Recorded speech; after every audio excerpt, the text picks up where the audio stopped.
Hello students. इससे पहले की वीडियो में हम फंक्शन और ऑब्जेक्टिव ऑफ मैनेजमेंट अंडरस्टूड कर चुके थे और आज की वीडियो में हमारा टॉपिक रहेगा इम्पोर्टेंस ऑफ मैनेजमेंट अकाउंटिंग, प्रबंधकीय लेखांकन का महत्व। देखिए, बता रहे हैं कि आज के प्रगतिशील युग में हर प्रकार के उत्पादन में रोजाना नित्य नई नई वस्तुओं के आविष्कार होते दिखाई देते हैं। मीन्स जैसे जैसे टेक्नोलॉजी आगे बढ़ रही है, नए नए आविष्कार हो रहे हैं। तो जब नए नए आविष्कार होते हैं तो नए नए अनुसंधान सामने आते हैं, नए नए शोध सामने आते हैं, रिसर्च सामने आती है।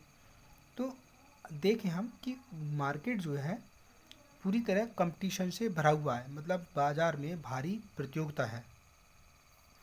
तो वहाँ प्रबंध की रूढ़िवादिता मतलब अनकन्वेंशनल तकनीकों का प्रयोग हम नहीं कर सकते, क्योंकि रूढ़िवादिता क्या होती है, प्रेजेंट टाइम में वो ऑब्सलेट नहीं रहती, मतलब प्रचलित नहीं रहती। तो आजकल व्यावसायिक प्रबंधक को नियोजन मतलब प्लानिंग करना, नियंत्रण कंट्रोल, समन्वय, कोऑर्डिनेशन, प्रेरणा, मोटिवेशन, ऑर्गेनाइजेशन, तो ये सारी क्रियाओं को संपन्न करना होता है। तो जिसके लिए न्यूमेरिकल फैक्ट की ज़रूरत होती है। ये जो न्यूमेरिकल फैक्ट होते हैं वो हमारे प्रेजेंट पास्ट से रिलेटेड नहीं होते, बल्कि भविष्य के अनुमान भी इसमें शामिल किए जाते हैं। क्योंकि प्रेजेंट और हम अगर पास्ट के रखते हैं, फ्यूचर के नहीं रखेंगे, तो फ्यूचर में हम अनुमान नहीं कर सकते। इसलिए इसमें भूतकाल, वर्तमान काल के साथ में भविष्य के भी अनुमान शामिल करते हैं। इसलिए प्रबंधकीय लेखांकन की जो मैनेजमेंट अकाउंटिंग है उसका जो रोल है बढ़ता ही जा रहा है। प्रबंधकीय लेखांकन प्रबंध को वे सभी न्यूमेरिकल फैक्ट, इंफॉर्मेशन तथा रिपोर्ट प्रदान करता है जिनके आधार पर प्रबंध द्वारा इम्पोर्टेंट डिसीजन लिए जाते हैं या उसके आधार पर प्रबंध द्वारा निर्णय किए जाते हैं। अब हम देखेंगे प्रबंधकीय लेखांकन का महत्व। कुछ हेडिंग्स बाई हमने नोट किया है, उसको क्लियर करेंगे। जैसे फर्स्ट पॉइंट है इंक्रीज इन एफिशिएंसी, मतलब कार्य क्षमता में वृद्धि। प्रबंधकीय लेखांकन व्यावसायिक क्रियाओं की कार्यकुशलता में वृद्धि करता है। मतलब जो मैनेजमेंट अकाउंटिंग है वो इंक्रीज इन एफिशिएंसी, कार्य क्षमता को बढ़ाता है। तो ये प्रबंध को शीघ्र सूचनाएं प्रदान करता है, क्योंकि मैनेजमेंट के द्वारा जो इन्फॉर्मेशन है वो प्रॉपर टाइम में मिल जानी चाहिए। शीघ्र सूचनाएं जब मिल जाती हैं तो हम डिसीजन भी जल्दी ले सकते हैं, शीघ्र निर्णय लिए जाते हैं तथा अनुकूल निर्णयों से कार्यक्षमता में वृद्धि होती है। तो पहला हमने अंडरस्टूड किया increase in efficiency. Second point proper planning, मतलब उचित नियोजन। प्रबंधकीय लेखांकन द्वारा जो हमें सूचनाएं अवेलेबल होती हैं उनके आधार पर उचित योजनाएं तैयार की जाती हैं। जैसे जैसे हमें इन्फॉर्मेशन मिल जाती है प्रबंध की बेस पर, हम आगे की प्लानिंग तैयार कर लेते हैं। जो हमारे लक्ष्य हैं वो तय किए जाते हैं फ्यूचर के लिए, और लक्ष्य को पाने के लिए जो हमने अपने एम तय कर दिए जाते हैं, उनको पाने के लिए जो हमारे पास मैनेजमेंट में विभिन्न टाइप के एम्प्लॉय होते हैं, व्यक्ति होते हैं, उनकी रेस्पॉन्सिबिलिटीज़ डेफिनेट कर दी जाती है। जो उनके उत्तरदायित्व हैं उनको निश्चित कर दिए जाते हैं। थर्ड है इवैल्यूएशन ऑफ परफॉर्मेंस, कार्य का मूल्यांकन। तो पहले स्टेप में हमने क्या किया, प्रबंधक को शीघ्र सूचनाएं मिल जाती हैं, शीघ्र सूचनाओं के बाद डिसीजन ले ली जाते हैं। इससे क्या होता है, अनुकूल निर्णयों से कार्य क्षमता में वृद्धि होती है। फिर जो सूचनाएं मिल जाती हैं उनसे हम आगे की प्लानिंग कर लेते हैं, अपने लक्ष्य तय कर लेते हैं, और लक्ष्य को पाने के लिए लोगों की जरूरत होती है, तो उन लोगों के जो रेस्पॉन्सिबिलिटीज़ हैं, उत्तरदायित्व हैं, उनको निश्चित कर दी जाते हैं। और तीसरे में हम देख रहे हैं कार्य का मूल्यांकन।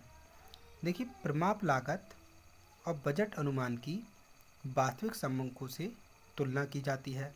जो हमने प्रमाप लागत तय की है या बजट फॉरकास्टिंग की है, तो उसकी एक्चुअल जो हमें न्यूमेरिकल फैक्ट मिला है उससे कंपैरिजन करके कार्य का मूल्यांकन कर लिया जाता है कि हमारा जो कार्य है किस हद तक उस एक्चुअल फैक्ट से मिल रहा है या नहीं मिल रहा है।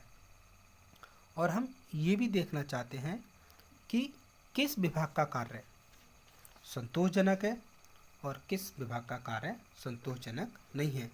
अगर विभाग का कार्य संतोषजनक है तो ये हमारे लिए पॉजिटिव भी होता है। अगर विभाग का कार्य संतोषजनक नहीं होता है तो उसमें जो भी हमें इम्प्रूवमेंट करना होता है तो वो इम्प्रूवमेंट कर लेते हैं।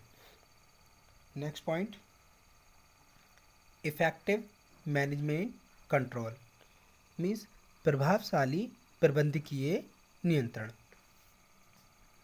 प्रबंधकीय लेखांकन प्रबंध के प्रभावपूर्ण नियंत्रण में भी सहायक होती है।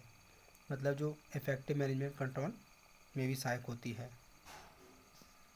लागत विचरण मतलब जो कॉस्ट डेविएशन है, प्रोडक्शन डेविएशन है, एफिशिएंसी डेविएशन है, इनके आधार पर प्रबंध द्वारा आवश्यक एक्शन लिया जाता है। मतलब आवश्यक कार्रवाई की जाती है जो नियंत्रण को प्रभावी बनाती है, जिससे हमारा नियंत्रण प्रभावशाली हो जाता है। अगला पॉइंट है हमारा मैक्सिमम प्रॉफिट मीन्स अधिकतम लाभ। प्रबंधकीय लेखांकन द्वारा जो भी सूचनाएं, जो भी इंफॉर्मेशन, जो हमें रिपोर्ट प्राप्त होती है, जो स्टेटमेंट मिलते हैं, उनका सबका एनालाइज करके प्रबंध द्वारा बनाई गई योजनाएं, प्लानिंग और निर्णयों का प्रभाव लाभों में वृद्धि के रूप में प्रकट होता है।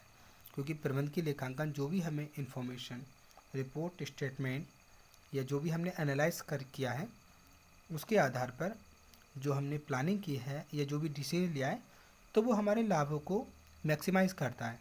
मतलब जो प्रॉफिट है उसको इंक्रीज करता है। विनियोजित पूंजी पर प्रत्यय की गणना द्वारा हम इसका मूल्यांकन कर लेते हैं। नेक्स्ट पॉइंट देखते हैं, इम्प्रूवमेंट इन कस्टमर सर्विस। मतलब जो हमारे ग्राहक हैं या उपभोक्ता हैं उनकी सेवाओं में सुधार। गुण नियंत्रण तथा लागत नियंत्रण टेक्निक के बेस पर प्रयोग से उत्पादन की किस्म में सुधार होता है तथा उत्पादन लागत में कमी आती है। जैसे जैसे हम नई नई टेक्निक यूज़ करते हैं तो जो प्रोडक्शन की जो क्वालिटी है उसको इम्प्रूव करते हैं, तो हमारी जो प्रोडक्शन कॉस्ट है वो उसमें कमी आने लगती है। इसलिए उपभोक्ताओं को अच्छी क्वालिटी का माल चीप रेट पर मतलब सस्ते मूल्य पर अवेलेबल होता है। तो इस प्रकार उत्पादन में वृद्धि के कारण उपभोक्ताओं को आवश्यक मात्रा में माल हमेशा अवेलेबल रहता है। तो इस प्रकार से मैनेजमेंट अकाउंटिंग के जरिए हम उपभोक्ताओं की सेवा में सुधार कर पाते हैं। क्योंकि उपभोक्ता की ये हैबिट होती है कि वो कम कीमत में अच्छे से अच्छे माल की चाहत रखता है, रिक्वायरमेंट रखता है। तो हम यहाँ गुण नियंत्रण और लागत तकनीकों के आधार पर जो प्रोडक्शन की जो क्वालिटी है उसमें इम्प्रूवमेंट कर लेते हैं। लागत कम हो जाती है। लागत से हम उपभोक्ताओं को अच्छे से अच्छा माल उसकी नीड के अनुसार जब उसको ज़रूरत होती है वो माल उसको अवेलेबल हो जाता है टाइम पर। तो ये हमारा 6 पॉइंट था, improvement in customer service. Next point, prompt and correct decision, शीघ्र और सही निर्णय। देखिए, मैनेजमेंट अकाउंटिंग द्वारा जो मैनेजमेंट को अवेलेबल कराई गई सूचनाएं होती हैं वो रिलायबल होती हैं, मतलब विश्वसनीय होती हैं और यथा समय मतलब ठीक समय पर अवेलेबल कराई जाती हैं। तो जो सूचनाएं रिलायबल हैं, विश्वसनीय हैं और सही समय पर प्रबंध को मिल जाती हैं तो प्रबंध उसके आधार पर प्रॉपर वे में डिसीजन ले पाते हैं। तो ये जो डिसीजन होते हैं मोस्टली अगर देखें तो ये निर्णय बिल्कुल सही होते हैं। तो इसका मतलब मैनेजमेंट जो अकाउंटिंग है वो शीघ्र एवं सही निर्णय लेने के लिए भी आवश्यक है, महत्वपूर्ण है। Next point, reduction in risk, मतलब जोखिम में कमी। प्रबंधकीय लेखांकन द्वारा अवेलेबल कराए गए एनालिसिस और इंटरप्रिटेशन से व्यावसायिक उतार चढ़ाव की प्रकृति, मतलब बिजनेस में जो अप एंड डाउन चलते रहते हैं और उनके रीज़न क्या कारण हैं और उनके इफ़ेक्ट स्पष्ट होते हैं। इसलिए प्रबंधन द्वारा तैयार योजनाओं में इन उतार चढ़ाव अप एंड डाउन की जो पॉसिबिलिटी है काफ़ी कम हो जाती है और जो हमारा व्यावसायिक जोखिम है उसमें कमी आ जाती है। रिड्यूशन इन रिस्क, जो भी रिस्क होता है वो कम हो जाता है। तो आज हमने इसके इम्पोर्टेंस को क्लियर किया। इससे आगे का हम नेक्स्ट वीडियो में करेंगे। Thank you.